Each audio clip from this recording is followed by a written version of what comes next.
Hello again, it's Noob, and yet inside this box I literally have the key to your door. Well, that is to say, as long as your door has a 5-pin lock that has a keyway that sort of looks a bit like this, and it's a lock which has a bitting which is similar enough to the keys in here that I can open the door. But other than that, it's definitely in this box, the key to your door. Maybe, possibly, maybe not. Actually, most likely not, as it happens. What are these? Well, these are tryout keys I bought with my very own money from AliExpress. Why did I buy this? Well, one, content, but also two, I really like this kind of stuff. I know, but I really do. This kind of stuff just appeals to me. I just got to try it out. If it's at a reasonable price, I just want to try these things out. Do they actually work? Are they any good? I know the answer is probably going to be a no most of the time, but I just have to find out. And at least if I buy them, you might not have to, depending on whether you like these kinds of things too. So what do you get? So clearly I've been playing around with these, so they're not quite in order. So I've got an 11 there, 14, blah, blah, blah, blah, blah. So obviously it starts at 1 there and goes all the way up to 24, which would mean that this should go from 24 to 48 if we were to do that. Yeah, 48 or 25, sorry, 25 to 48. And what do you get? Well, you get, and I have to say, some really nicely cut keys, and they are bifurcated like this. And the reason is so that if there is any warding in the lock like this, what can happen is the key can go down the keyway like that and go past that warding. Pretty cool, huh? Every single tryout key on both sets is completely different, and the bitting is cut completely differently for every single key. Now, is this every possible differ? No. So there, I don't know what 5 times 10 to the 8 or 9 pin depths there are, but it's certainly more than 48. But these have a lot of flexibility in the keys, so that you can sort of wriggle and jiggle and oscillate them in the keyway to approximate a few, probably more different cuts on a key. So you don't just put them in and turn them, you put them in and you sort of jiggle and oscillate them, so going sort of like this movement in the locks, while putting a little bit of tension on, and they more approximate different bittings. So yeah, I mean, in a way, the quality of these is surprisingly high. I don't know what steel this is, but it seems to be quite good, quite flexible. It stood up to all my testing quite well, which, you know, I don't think it's too bad actually. They're tumbled quite nicely.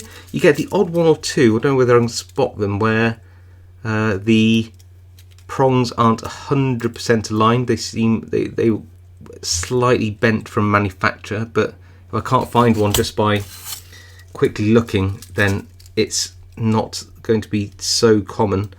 There's one. So I don't know whether you could tell. See that? Just a little bit bowed.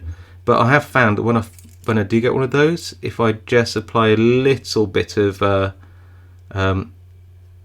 force to it, and you've got to be very careful, you can sort of straighten them out, at least enough for it to work.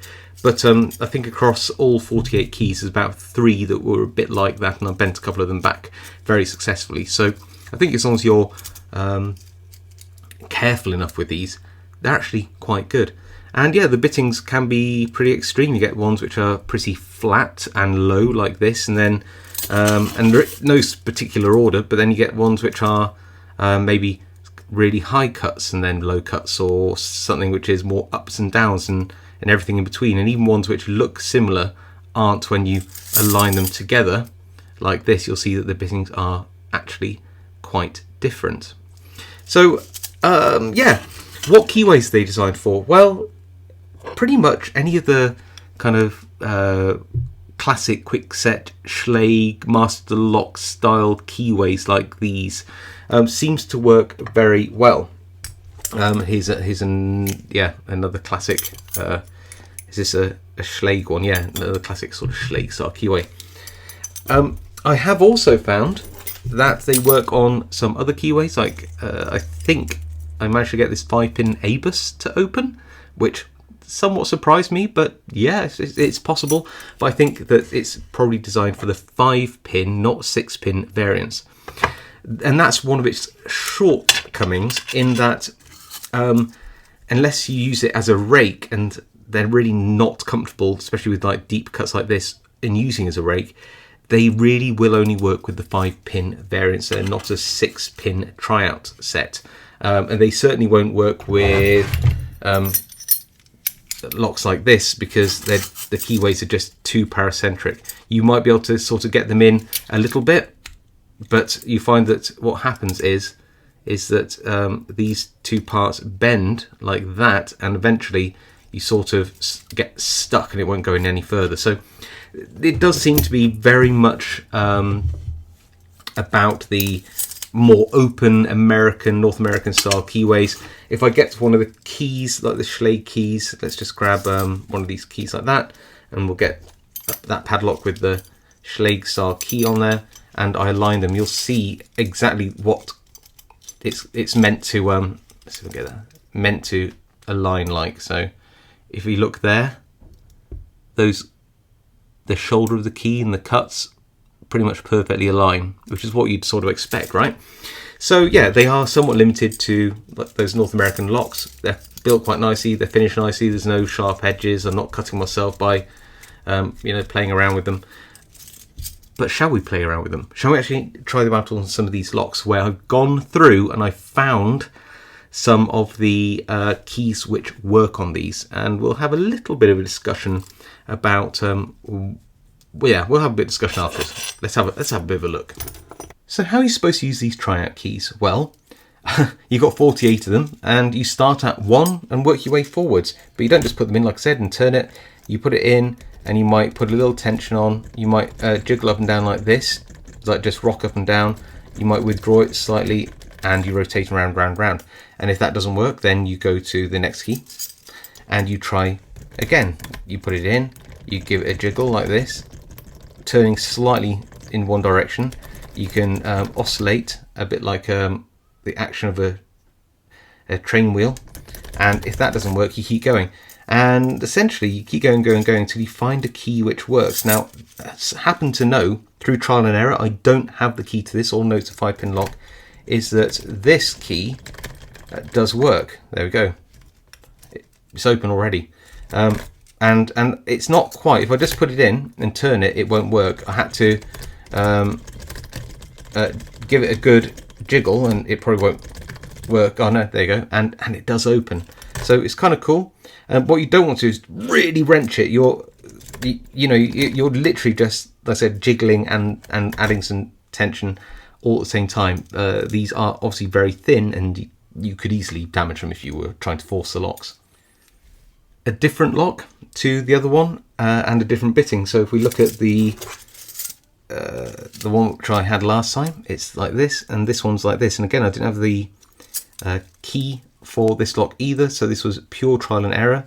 They are similar in some ways, but that last cut is much higher in this new one. So I happen to know that this particular lock works with this key, and again, it's just about giving it a wriggle, and we've got an open. With its security pins, this 5-pin ABUS, despite its large keyway, is actually a bit more of a challenge to rock open, and you've got to be careful not to damage the tool here, because it just it's obviously got sprung core, and you could easily bend this out of shape, but it's held up all right. We got the open anyway. Now, I do have the key to this particular lock, and I thought to myself, well, this is going to be a lot easier than going through and trying out every key until I find one that works. A process which takes, let's say, 10 seconds per key, but we're talking about, 40, was it 8 keys? So you can do the maths on that. So, it takes you almost 10 minutes probably if you take a bit longer on a particular key to get through all the keys. You might want to spend a bit longer again, might take you 15, might even take you 20 minutes to go through, and even then you might not get an open. But I thought, you know what, let's see whether a key which matches pretty closely, I think you'll agree, close enough, that I might be able to get an open. So pop this in, like that, and I gave it a really good go. And I did this for ages, and there's a few keys which are very similar, but just didn't get me an open. Then I tried just going through every key in turn, which you think is a bit strange, knowing that the closest key I could find wouldn't work with the lock. But nevertheless, I thought I would give it a go. So I put in this key here like this, and I don't know whether it'll want to work today, but oh, there we go. We got the open, and I did that quite honestly and genuinely. Frustrated that I couldn't find a key close enough to this. Now compare this and that shoulder, very, very different. So how come it worked? Well, shoulder to shoulder, yes, it is different, but it's also not a brand which is typically spaced. So this isn't the same as one of the Schlags or the Quicksets. It's slightly different, which means that the key cuts aren't 100% aligned. So when I put the key in and it's about, I don't know, let's say 1.5 millimeters backwards in the keyway, the peak here is under this cut. These two pins are lifted by the same bitting, and same for here and here. It's actually the peaks of the cuts which are lifting the pins up. Is that cheating? No, but it is a warning, in that just because you open a lock with something like this doesn't mean that if you cut a key using that as a bitting guide that it would be the right key, and it's likely it just wouldn't work, especially if you can't jiggle, you know, a key which is nice and fat doesn't have the jiggle room in the keyway. So yeah, this is not necessarily a one-to-one with the actual bitting of the lock, but it could get you in theoretically. So do they work on every lock which is 5 pins and has a compatible keyway? No, not really. Not that I've found. I mean, it's possible that you might fluke it by half raking, half jiggling on some of these keys eventually. But the truth is, these are very, very easy to pick and rake, these style of locks, like so easy. So yeah, now this is a relatively flat bitting, and I thought there's no way that I wouldn't find one of these triac keys that would work in this, but I could not do it.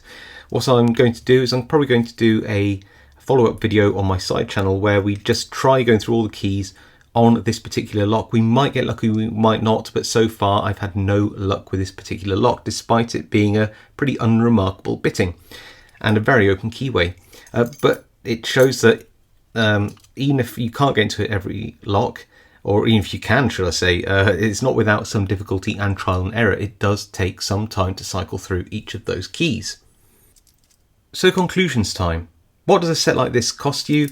Well, it depends on the day, really. I mean, I've seen these as cheap as like £15 for the full set, all the way up to £50. I've got no idea how AliExpress change their prices or give people offers if they bought from them before and all those kind of things. But I'd say somewhere around that £20 to £25 mark. 25 to $30-ish is roughly what you're looking at. Shop around. I've got no idea if this is just one brand being sold by multiple companies or what. I don't know. But, you know, I might leave a link to the AliExpress page that I bought these off, just in case you're interested. Now, would I suggest you buy them? I don't know. I don't know what the use case of these are. If you wanted to rake open or pick open one of these types of locks, they take seconds. I mean, they're just not hard to do. Picking or raking, using a pick gun, a bump key, whatever. I mean, if you were a locksmith, I pretty much guarantee that you would probably use a drill or pull these cores before you went to some triac keys, especially because this only works on 5-pin, not 6-pin variants, and only on certain keyways. So, I mean, do they work? Yeah, actually surprisingly well. They're made surprisingly well. The quality of them is surprisingly good. Have I enjoyed my time with them? Yeah, actually loads of fun. I think they're great fun. And I certainly think that if you also like exploring weird tools and having fun with tryout keys, then yeah, absolutely, they're pretty good in that regard, just for entertainment. But as a serious tool, if you're a lock picker, you're going to learn nothing from these. They're just like a jiggler key for a very specific subset of locks. If you're a locksmith, then I mean, maybe if you had a spare few dollars and you got them cheap, throw them in your bag. It's possible they just might work on the off chance once or twice and you might think it's worth the investment. But it's very hard to recommend, especially when there's so many faster and more flexible options for gaining entry to simple locks like this.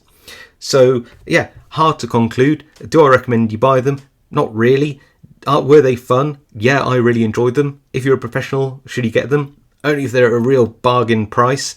That's about as much of a conclusion as I can give. I don't regret buying them. I've had a lot of fun. They're good to show off to people. But if you're a lock picker wanting to learn about picking locks, no, they're not any good for that whatsoever. I'd really like to know what you think of these. Are they absolute junk, or do you think actually, do you know what, I could see a use for them in my role as a locksmith? Or are you one of those people like me who's just like, they're probably not that practical, but they kind of look fun, I might buy a set just to mess around with? Let me know in the comments. I'm really interested to know. If you like this video, please leave a like. If you haven't subscribed to this channel and you like reviews like this, please do just hit subscribe. Really helps my channel out. And of course, I'll see you all next time.